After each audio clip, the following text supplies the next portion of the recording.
Assalamualaikum adik-adik kelas 6 dari SDIT Al-Ansor Samarinda. Apa kabar adik-adik? Semoga sehat selalu dalam lindungan Allah Subhanahu wa taala ya. Amin.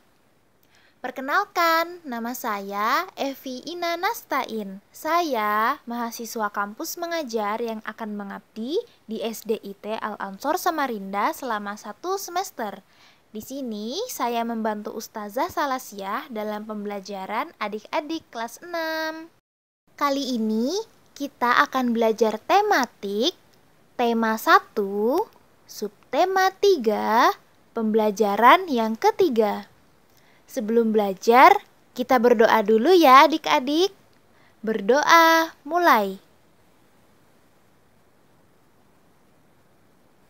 Selesai. Adik-adik, setiap hari kita membutuhkan makanan dan minuman yang berasal dari hewan dan tumbuhan. Contohnya seperti pada gambar ya adik-adik. Ada buah-buahan, jus buah, susu, dan roti. Agar makanan tetap tersedia, kita harus melestarikan hewan dan tumbuhan. Cara melestarikan hewan dan tumbuhan adalah dengan mengembangbiakannya agar jumlahnya dapat mencukupi kebutuhan manusia. Nah, perkembangbiakan tumbuhan itu ada 2 macam adik-adik, yaitu generatif atau melalui proses perkawinan dan vegetatif atau tanpa melalui proses perkawinan. Oke adik-adik, sekarang kita masuk ke perkembangbiakan tumbuhan yang pertama ya, yaitu perkembangbiakan generatif. Generatif artinya melalui perkawinan atau terjadinya penyerbukan dan pembuahan, kemudian terbentuk biji. Biji ditanam menjadi tumbuhan yang baru, contohnya pada mangga dan tumbuhan berbiji lainnya. Adik-adik, perhatikan gambar yang tertera ini ya. Perkembangbiakan tumbuhan secara generatif kan tadi dijelaskan yaitu contohnya mangga. Nah, pohon mangga menghasilkan bunga, kemudian bunga pada pohon mangga ini akan mengalami penyerbukan dan akan menghasilkan buah yang mengandung biji. Biji mangga yang ditanam akan mengeluarkan akar dan tunas hingga akhirnya menjadi pohon mangga kecil. Perkembangbiakan tumbuhan yang kedua yaitu vegetatif. Perkembangbiakan vegetatif ada 2 macam, yaitu secara alami dan buatan. Perkembangbiakan vegetatif tidak melalui penyerbukan dan pembuahan ya, tetapi tumbuhan baru berasal dari induknya, bukan dari biji. Perkembangbiakan vegetatif alami yang pertama yaitu umbi lapis. Contohnya pada bawang merah seperti yang tertera pada gambar ya adik-adik. Perkembangbiakan vegetatif alami yang kedua yaitu umbi batang. Contohnya pada kentang ya adik-adik. Ketiga yaitu umbi akar. Contohnya wortel dan singkong. Keempat yaitu geragih. Contohnya pada tumbuhan stroberi. Kelima yaitu akar tinggal. Contohnya pada jahe dan lengkuas. Keenam yaitu spora. Contohnya pada paku air. Ketujuh yaitu tunas. Contohnya pada pohon pisang. Dan yang kedelapan yaitu tunas adventif. Contohnya pada cocor bebek. Perkembangbiakan secara vegetatif buatan terjadi dengan bantuan manusia. Yang pertama, setek batang. Setek batang dilakukan dengan cara memotong bagian tertentu tumbuhan yang ada mata tunasnya, kemudian ditancapkan ke tanah. Stek batang contohnya pada mawar dan ketela pohon. Yang kedua yaitu cangkok. Mencangkok tumbuhan berkayu dilakukan dengan cara mengupas kulit batang. Bagian yang telah dikuliti itu kemudian dilapisi tanah subur dan dibungkus dengan sabut kelapa. Bisa juga dengan plastik atau ijuk. Kemudian disiram sampai tumbuh akar. Tumbuhan yang bisa dicangkok contohnya adalah mangga, jeruk, dan jambu. Ketiga, okulasi atau tempel, yaitu dengan cara menempelkan mata tunas suatu tumbuhan ke tumbuhan induk.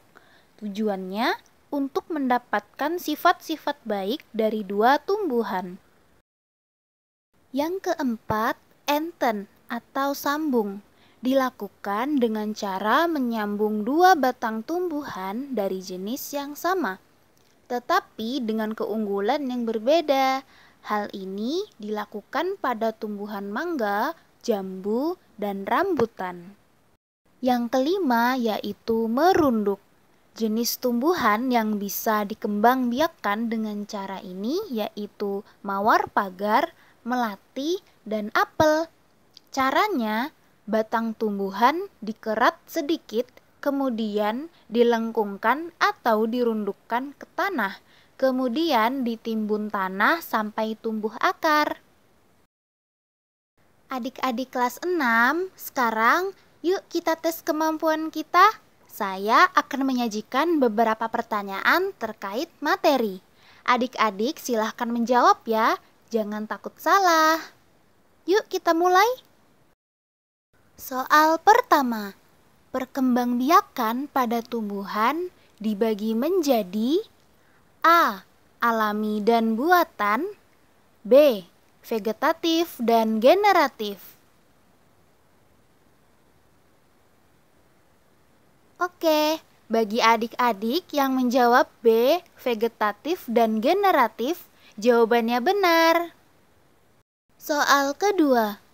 Perkembangbiakan vegetatif dibagi menjadi A. Alami dan campuran, B.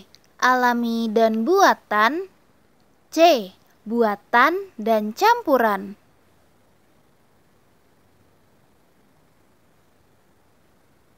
Oke, bagi adik-adik yang menjawab B. Alami dan buatan, jawabannya benar.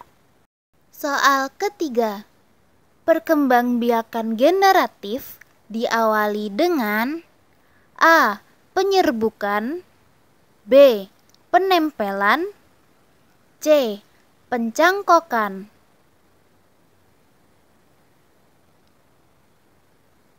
Oke, bagi adik-adik yang menjawab A.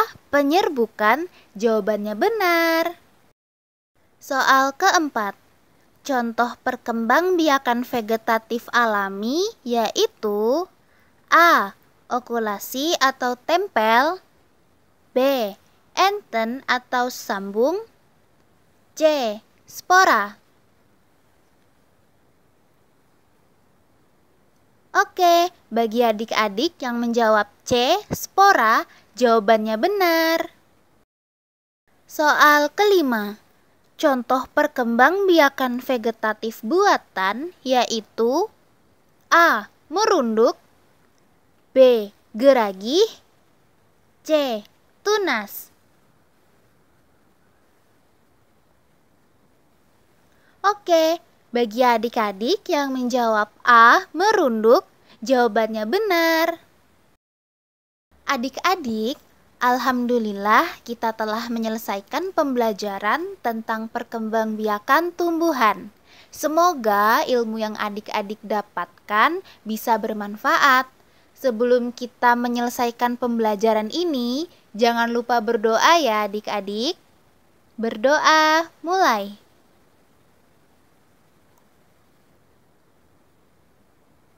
Selesai. Terima kasih adik-adik yang sudah menyimak dari awal hingga akhir. Sekian dan terima kasih. Wassalamualaikum warahmatullahi wabarakatuh. Sampai jumpa di pembelajaran berikutnya.